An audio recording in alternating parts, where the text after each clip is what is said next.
Today we're doing an introduction to the Kabbalah. We're going to be learning about the source of Kabbalah, but not just learning the source. I want to go one step further and to talk about how we know Kabbalah is true.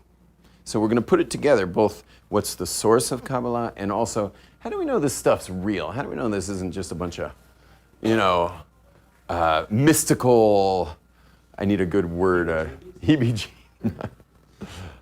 I want to say huggabaloo or something. Like, how do we know this stuff's real? And especially when Kabbalists, sometimes say things that affect our daily life. Like, for example, a great Kabbalist said we don't wear tefillin. A Torah commandment, we don't wear tefillin on a holiday like Sukkot holiday. You don't wear it all week. Passover, all week. We don't wear tefillin. Why? We always used to wear tefillin, but came along a great Kabbalist who said we don't wear tefillin on the holiday on the Passover or on Sukkot. What is the history of the Kabbalah? So let's start with our first Kabbalist. Our first Kabbalist in history is Adam. Adam is the first Kabbalist. Adam being this man who was kind of male-female, and it was decided by God that he should have a partner, like he should have a life partner who is known as Eve. But before Adam even had this partner called Eve, God brought to Adam all of the created things and just brought them up to Adam and said, please name them. And Adam looked at the things and saw them and was able to name them. And the Torah goes on to say that whatever he named them was their true name. Like that was their name. What's that supposed to mean? Meaning every time Adam named something, he got it right on the nose. That's the name. A little bit of a strange thing that the Torah says that was its name. But the idea behind it is that unlike water, for example, like I'm drinking water here, unlike water, which comes from the Germanic Wasser, which has nothing to do with water necessarily. It's a code, it's a symbol. The word water is a symbol to make us think of this stuff. Whereas the Hebrew word mayim, Adam would have seen water and he would say mayim, that's mayim. Because mayim is the water. He would see a dog. They brought a dog, God brought him a dog up to him and he'd say, Kelev, like a heart, loyal. It's the most loyal creature to human beings. There's no other creature like that. That's so loyal. It's Kelev. He looked up at the sun and he saw it and he says, oh, Shemesh. Shin is carbon, like shin is burning, like flames, with a mem in the middle, which is hydrogen, a burning ball of hydrogen. Shemesh. Yeah, he would look at the year calendar and Shana. The word Shana is Shin, Nun, Hey. Shin and Nun and Hey equals 3. Shin is 300 and Nun is 50 and Hey is 5. 355 is the lunar calendar. Shana is the lunar cycle. 355. So whatever Adam was looking at was the thing that he was looking at. He was naming stuff. How did he know? How did Adam know this stuff? And the answer is, he's our first Kabbalist. He was a Kabbalist. And what does it mean he was a Kabbalist? He was able to see from one end of the world to the other. That's what it said about Adam. He would see from one end of the world to the other. What does it mean to see from one end of the world to the other? See, for us, we think one end of the world to the other means he saw he saw from Jerusalem to the other end, which is, LA. If you put a pin through the globe, it comes to right off the coast of Los Angeles in the Pacific out there.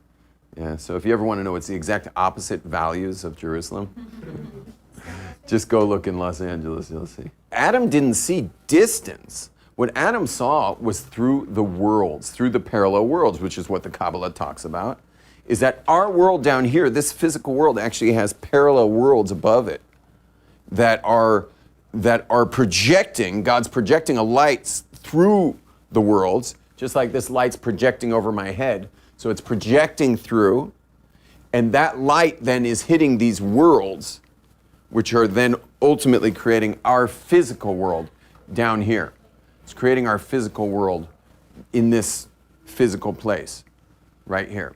So what happened was Adam could see from this world all the way up the parallel worlds, which are several of categories of worlds, all the way up to where God was projecting the thing that he was seeing. Now, what happens is there's 22 letters to the Holy Alphabet, and God is projecting through the utterances of creation, these 22 letters. Those 22 letters are going through intercalculations down this whole matrix. It comes out to 231 intercalculations.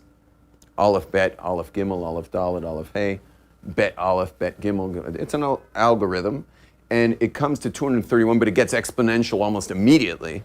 And it's very, very complicated. But what happens eventually, let's say we're talking about a dog, is eventually the C, like a slot machine, yeah? The C, or the Kaf of Kelev, right?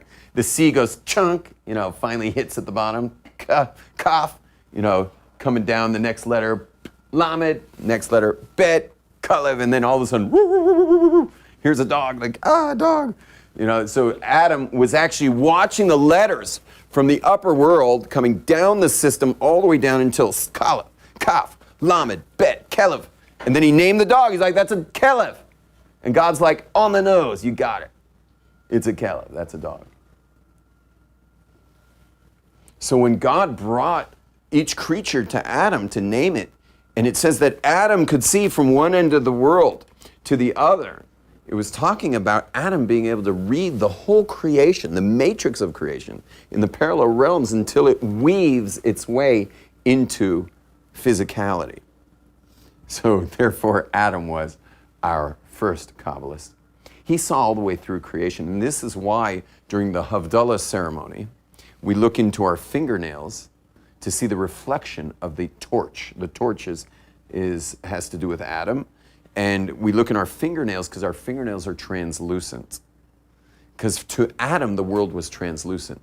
At least until he ate from the fruit, the world was translucent. He saw right through it. And only after he ate from the fruit did the world go opaque. And he lost his Kabbalistic gifts, if you will. His ability to see through creation.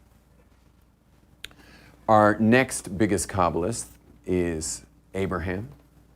Abraham was a heavy-duty Kabbalist, and he even left us with a book. Abraham was left the world with a book in print for thousands of years now, called the Sefer Yetzirah, the Book of Formation, and it's all about how God formed creation. Sefer Yetzirah, the Book of Formation. And that book is it's been translated into many languages. It's even in English, but don't expect to understand too much of it.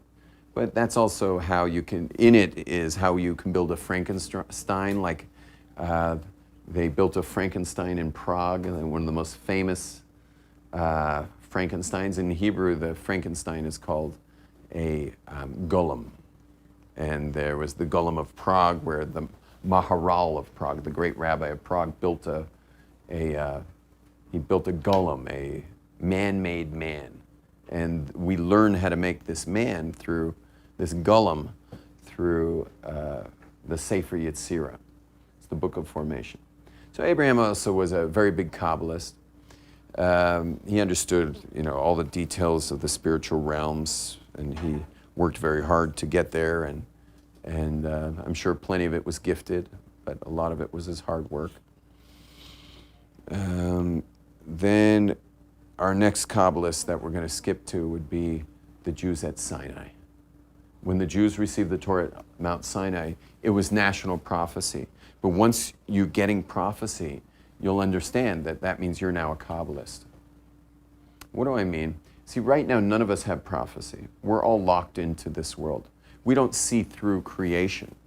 So all the step-down conversions of the light coming all the way down to physicality, all those step-down conversions, we don't see any of that. We only are on the other end of the whole creation.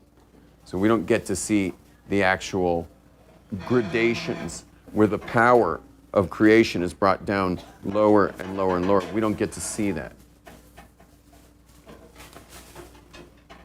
In prophecy, you do get to see it. In prophecy, so what does it mean? Just like, for example, this light right above my head that's shining onto my hand, that light is plugged into a socket that's 220. And all the power that's coming from the power plant in Jerusalem, it's hundreds of, it's probably 100 million volts. I don't know how many volts are coming out of Jerusalem's power plants, but it's powering the biggest city in Israel. That's being converted. There's step-down conversions going lower and lower and lower until it finally hits 220. Now, if there's a power surge and it starts blowing through all the converters, and now each converter, instead of sending down a lower voltage, is sending down the same high voltage. So eventually it would hit this light, or it'd immediately hit the light and blow the light to smithereens. That's prophecy. See, normally, we don't get to see what's going on above this world. Normally, we are limited to just seeing this view. And our brains have been specific because your brain is awesome and your brain has a direct access to tap into much more. But you have these things called inhibitors that inhibit your brain from being able to see what's really out there. But God could uninhibit your brain, or he could uninhibit the system to actually send down a much greater power surge. But of course, that would be very dangerous for you. You have to be prepared to be a prophet. You have to be prepared to be able to receive that. So this third examples I'm giving of Kabbalists is the Mount Sinai experience, where everyone at Mount Sinai experienced the entire expression of God's oneness in creation, straight through, unfiltered prophecy for an entire nation. And that's the next example of Kabbalists. Now, there were rabbis who studied the Kabbalah since Mount Sinai and continued to study it for years and years. It was passed along orally for over 1,000 years. But because of the Roman persecution, it had to be written down. Rabbi Shimon Bar Yochai wrote it down in this book called the Zohar. And it's very cryptic, it's very encoded. And that encoded message that was written by Rabbi Shimon Bar Yochai of all the dialogues of our rabbis, of the rabbis of the Mishnah.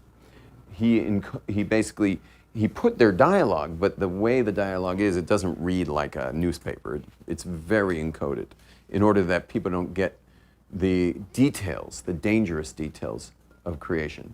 Because the Kabbalah can be dangerous for you, it can be dangerous for others. It includes all kinds of stuff that not everybody should know. You have to be ready to know this stuff. You have to be spiritually prepared for it.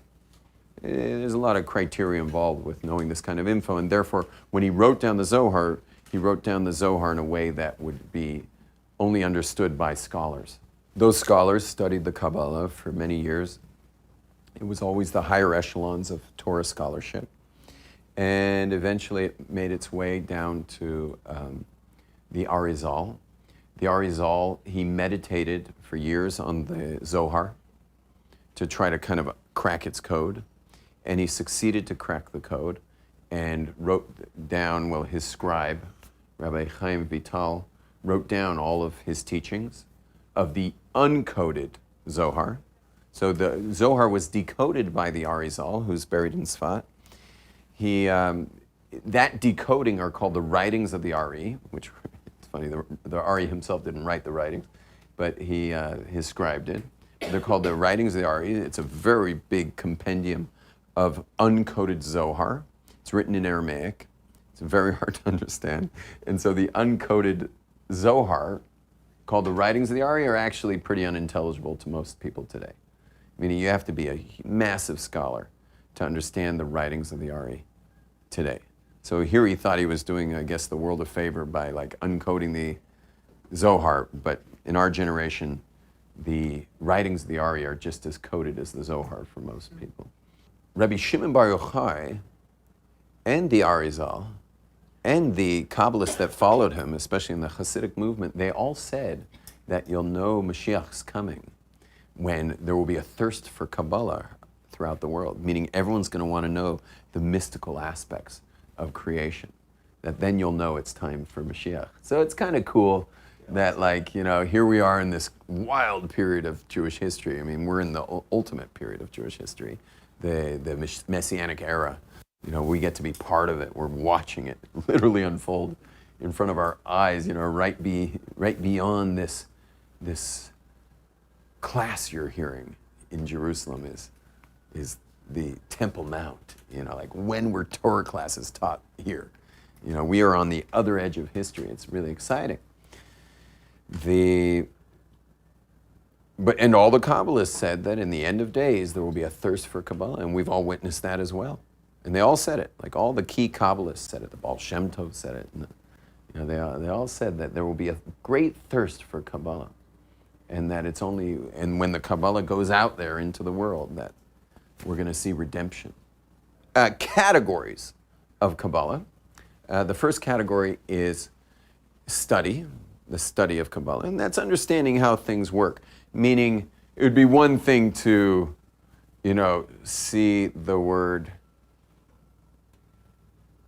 water or mayim, and then it would be another thing to like dissect it and understand what it really means, meaning it's actually literally two mems in a yud, which is exactly the molecules of hydrogens and oxygen. A yud, the letter yud is like oxygen, right? The letter yud is just floating in the air. It's oxygen. Yud represents like oxygen, and the mems are water or hydrogen. And the actual letter, so when you're studying Kabbalah, you're studying about that stuff. You're studying names of God. You're studying how God creates the world. There's two major fields of study that are considered the biggest ones. One is how God created the world, and the second one's how God runs the world. How God created the world is called Ma'aseh Bereshit, or the act of creation. And how God runs the world is called Ma'aseh Merkava, which is a little obscure. It's called the act of the chariot. Chariot, what does that have to do with the chariot? And the answer is the first chapter of the book of Yechezkel, Ezekiel, describes a chariot. And what is this chariot? This chariot is how God actually runs the creation. That's what the chariot is. And it's incredibly difficult to understand both the act of creation and how God runs the world via this chariot. They're extremely difficult to understand, to the point where the Talmud says that you're only allowed to teach somebody how these two subjects are, teach them about these two subjects if they themselves could know it on their own. Which is a very strange thing to say. If they could know it on their own, you don't need to teach it. What it's saying is that you can give clues and indicators, and they would just kind of like nod.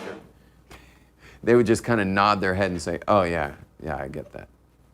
You understand? Like, you know what I mean? Like sometimes you'll learn something and it's like you intuit it, and it's almost like the teacher's bringing it out of you, but it's really in you. You know what I mean by that?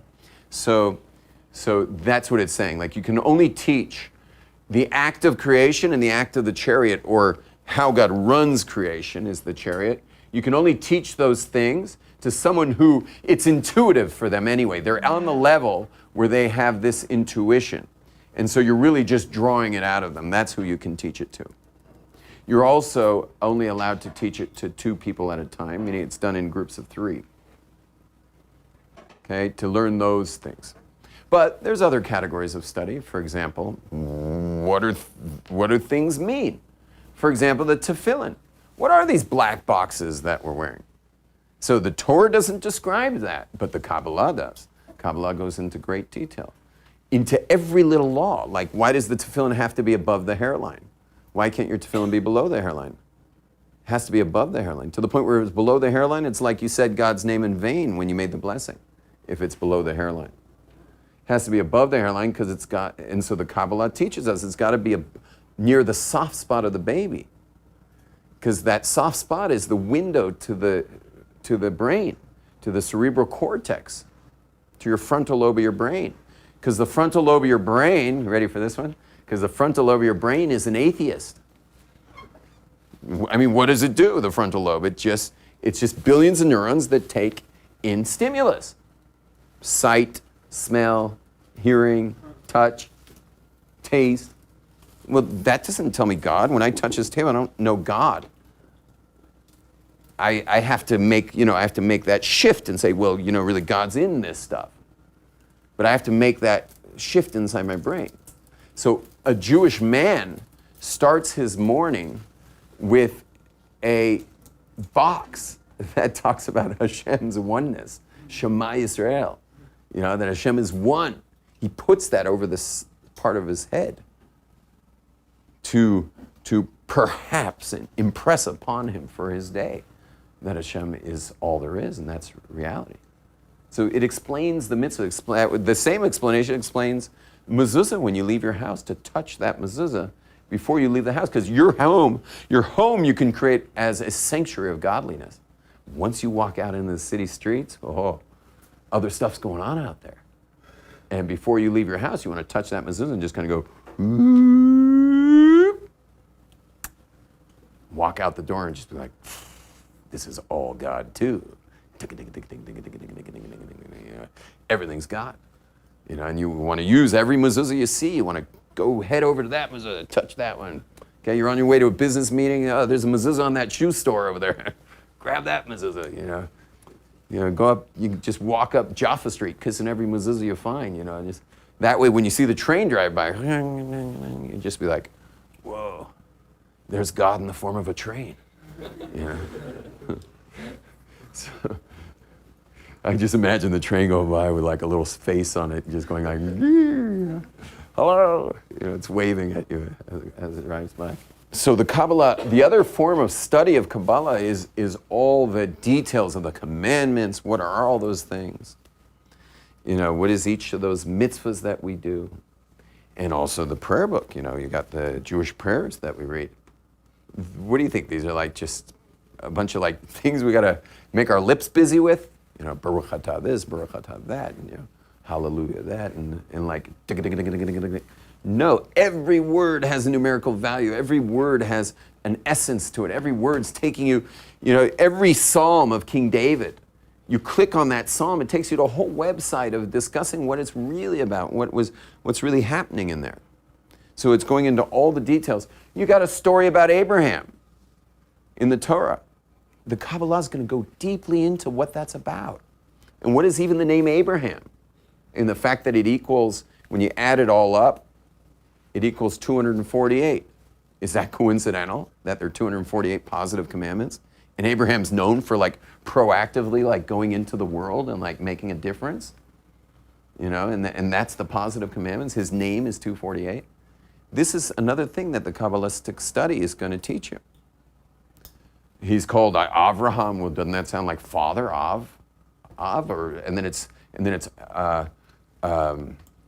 the name is his first name was Avram. Then he gets this hey in his name. What does it mean to get a hey in your name? You see, Yonatan was Yonatan. Then he gets Yehonatan. Now he's Yehonatan. Sarah was Sarai, and she gets a hey, and that's Sarah. What are these heys people keep getting? Yoshua gets Yehoshua. Why do people keep getting heys? What are these heys all about? You go into Genesis and you get a small hey. Small hey in the second chapter. I think the fourth line of the second chapter of Genesis, you get a little hey. And it says, these, Elu told us, these are the products of creation. Bihi baram, in their having been created, with a hey, bihi baram. But it's a little hey in the Torah. Why is there a little hey? You're going to have to look at the Kabbalah to understand that. The Kabbalah is going to explain why is there a little hey. Should I tell you why there's a little hey? Yeah. Behi baram. So our Kabbalists have two teachings off that. One is don't read Behi baram, rather read Behe baram, that God created the whole world with the hey. Which hey? The final hey of God's name. His name is spelled Yud and then, right, hey, and Vav and hey. That final hay is what God used to create the world. So it says, these are the products of the heaven and the earth. With a hay, he created them. You need the Kabbalah to know that. And what does it mean that he created the world with a final hay? And why is the hay little? Why is the letter of God's name little? You want the answer for that one too? The reason it's little is because, think about it. Could there be a more humble being than God? You're God creating the whole world, and yet you don't see him. He's little. He makes himself little. He lets you be big while he just is behind the scenes, like some old bubby or something, who made the whole meal but won't take a compliment. God's an old bubby. He creates the whole universe, and there's nothing but him, yet no one sees him. In fact, you even meet people who don't even believe in him. And God still creates him. Still creates him and creates his taste buds and his optical nerves that are pulling in all this stuff and lets him enjoy the beauty of music, lets him even create music. You could have an atheist violinist using the energy of God to create beautiful pieces on the violin. And God's just like, that's cool. You want to ignore me? Okay. Make some good music though. Make people happy. Hope people enjoy the music. And I'll protect your hands even though you're into, extreme sports. So you can keep playing that music. Yeah, and God's super humble. It's a little hay. The other one is, the other teaching is, Al tikre behibaram, don't read in their having been created, rather read be'avraham. Because the word behibaram in their having been created is the same exact letters as be'avraham in Abraham. These are the products of heaven and the earth in Abraham. What does it mean that they're in Abraham? Meaning Abraham fulfilled the purpose of having created heaven and earth. Because Abraham made this his life. And so therefore, the heaven and earth were all created basically for Abraham. And not from an ethnocentric way, the world was made for me. That's not what it's saying. What it's saying is the whole point of the world was fulfilled by Abraham.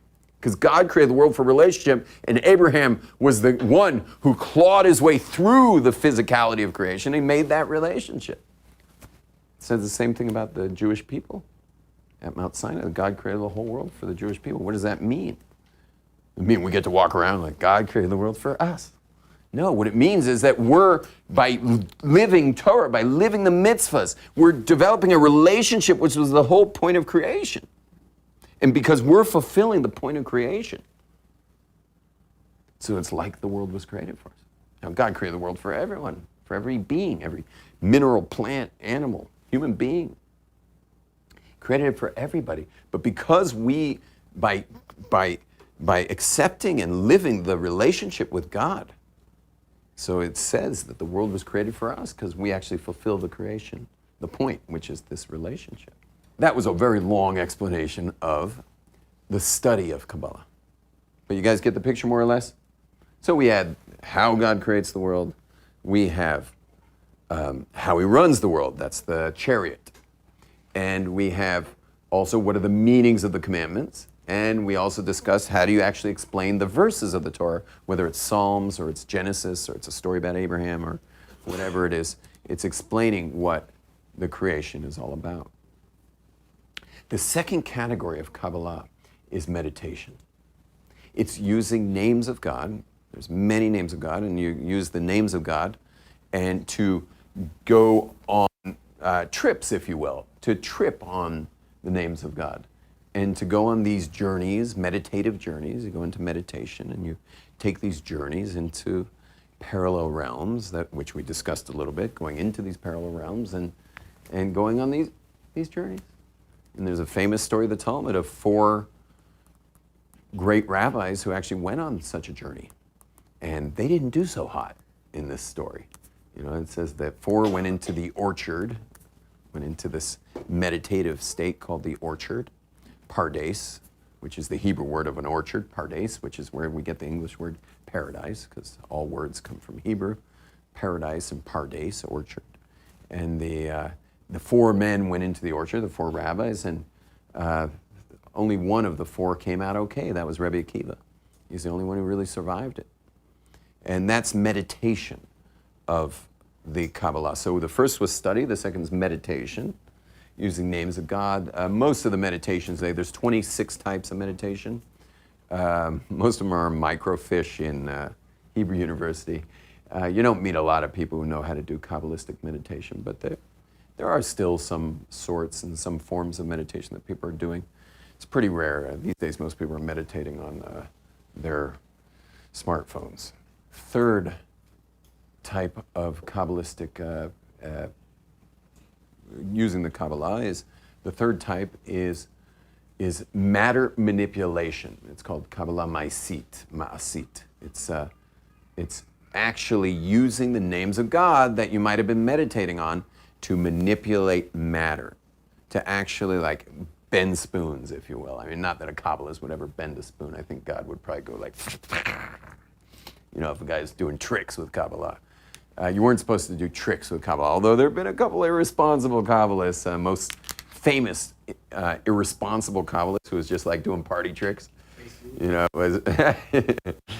it could be JC was doing party tricks, but the biggest, most famous in Jewish history of the party trick Kabbalist was a man by the name of Shabtai Tzvi, who lived several hundred years ago in Europe.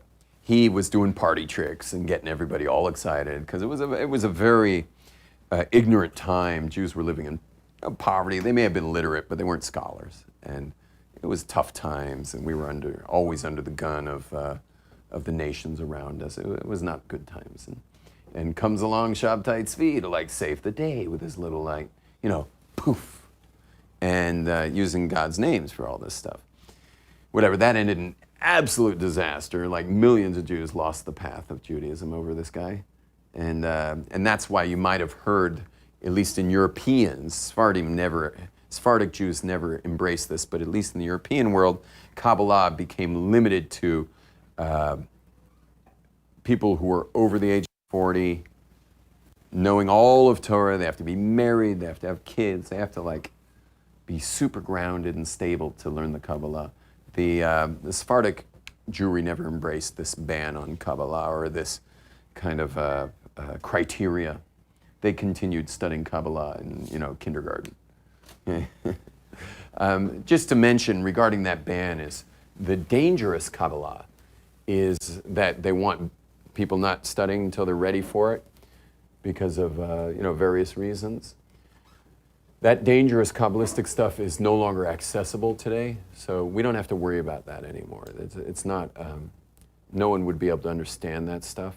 I myself, I mean, I've been kind of emphasizing in the mystical traditions of Judaism for over 20 years now. Whenever I find my way to a piece of Torah that's the dangerous stuff, I never can make heads or tails. I don't understand what in the world's going on over there. We're just not on that level anymore. We're not on the level of scholarship anymore to be dangerous, for Kabbalah to be dangerous to ourselves or to anyone else by you having studied it. Is that clear? So we don't have to worry so much about that ban. Matter manipulation was used also responsibly, most notably, and this is a little controversial because a lot of people want to deny this happened, but the first pope was actually a Jewish scholar, and this first pope, who was this great scholar, he was not a pope, he was a rabbi living in Jaffa. He was a fisherman. And to this day, the Pope wears a ring that has a fisherman on it from this first Pope. But the first Pope was actually just a great rabbi. And the Jews were being terribly hassled by the early Christians who were hanging around Israel. And he had an idea. He says, if you give me permission, he went to the sages. He said, if you give me permission, I would like to go to the temple and ask the Kohanim for certain names of God that only they're allowed to use. And I will use them, create miracles, get all the Christians excited about it, and then move them out of Israel. And he says, but I'll do it under one condition, that the punishment for doing such a thing will fall on all of us. I don't want to take all the blame. Meaning I'll be the fall guy, but we're sharing the punishment from heaven for using the names of God for this. And they agreed. He went to the temple and he got the names from the Kohanim, and he started doing acts of wonders for the early Christians. And when they all got rallied behind him, he says, we're moving to Rome. And everyone's like, what? And he says, that's right. It's the word of God. We're moving to Rome. And all the early Christians were like, Rome it is. We're with Bozo. And they all went to Rome. This was 2,000 years ago. It was the time of the beginning of Christianity. And they moved to Rome, and he became known as the first pope. I'll give you one more example, and that is a group of Kabbalists used the names of God for rain during an extreme drought about, I could tell you exactly how many years ago if I knew any math, but it would be, this is the 6th year of the Shemitah cycle, and it was 7 years ago, so it was the 6th year of the previous Shemitah cycle. We needed rain really bad. Israel just did not get any rain. And so these Kabbalists went up in an airplane. Not that Kabbalists need an airplane, but they did it. They made a whole media event out of it. And they went up in an airplane and they flew around Israel, I think 3 times. They flew over Israel, something that wouldn't be recommended today, given the war we're in the middle of. But they flew around Israel 3 times, saying these very specific names of God that have to do with rain, and including the certain supplications that bring rain. And lo and behold, satellite picture, clouds form over the land of Israel. There was no rain in Europe. There was no rain in north of us, nor the rain in Turkey. None of the rain even went over to Jordan. Literally clouds just formed. By the time they got back to their cars from the airplane, it started pouring rain. I'll never forget the day. And it was pouring rain in Israel. It was in the news that they were doing it. And I remember, because I flew out into that storm, I'm like, oh great, now I gotta die because of these Kabbalist storm here. I took off in the storm. And when I landed in New York, I called my wife right away and I was like, honey, is it still raining? And she's like, it's raining, cats and dogs. It was still raining. And it rained for days. And the rest of the winter continued raining properly. But that was like 3 days of just of a downpour that these Kabbalists pulled off. Because the same group of Kabbalists did an exorcism also in Dimona, where our nuclear power plant is. There was a possession there, and they did this was also live Israeli television, an exorcism on live television. And yeah, actually a lot of people became observant over that while watching that. They're just like, there must be a God, watching the, exorcism going on down there. I mean, this lady had a man's voice, and she was like, it was like trying to strangle her from inside. It was her. How do we know this Kabbalah stuff's true? We're going to close with that. How we know the Kabbalah is true. How do we know this stuff's real? And the answer is very simple. It's just a little bit of you have to know a little algebra. Okay, a little algebra, because if A equals B, then and B equals C, then A equals C type thing. So it's like this. I think the real question that one has to ask or get an answer for is the Torah divine? If you know that the Torah is divine, you already have your answer that the Kabbalah is real. Let me explain why. You see, if Torah is divine, if you say the Torah is divine, so now you have a book that's from God, okay? It's totally divine. Well, if you look in the Torah doesn't explain how to do the mitzvahs. It keeps saying, do this, do that, do the other, but it never tells you how. Which means you've got to have an oral tradition to explain how to do things. For example, we already brought up the tefillin. It says totafot, put totafot between your eyes, but it never explains what totafot are. It tells you on Shabbat, in no uncertain terms, don't do malacha. But it never tells you what malacha is. The Torah tells you to slaughter animals. You want to eat an animal, you got to slaughter it according to my instructions. Oh, great. Let's flip through and find the instructions. Guess what? No instructions. It has to have an oral law. There's no way for our Torah without an oral law. If you don't have an oral law for our Torah, you don't have a Torah. So once you say the Torah is divine, what does that mean about the oral law, the instructions? That they're also divine. It's just the rabbis throughout the generation transmitting down the generations how to do the mitzvahs. How do you actually do them? Most of oral law is just how to do the mitzvahs. I know a lot of people have issues with rabbis and stuff, but really they're just trying to explain how to complete a mitzvah from beginning to end. How do you do the mitzvah? That's the oral law, how to do the mitzvah. Well, we also have this amazing, giant body of information called the Kabbalah, which explains everything else. How God created the world, how God runs the world, what is the real reason behind all the mitzvahs.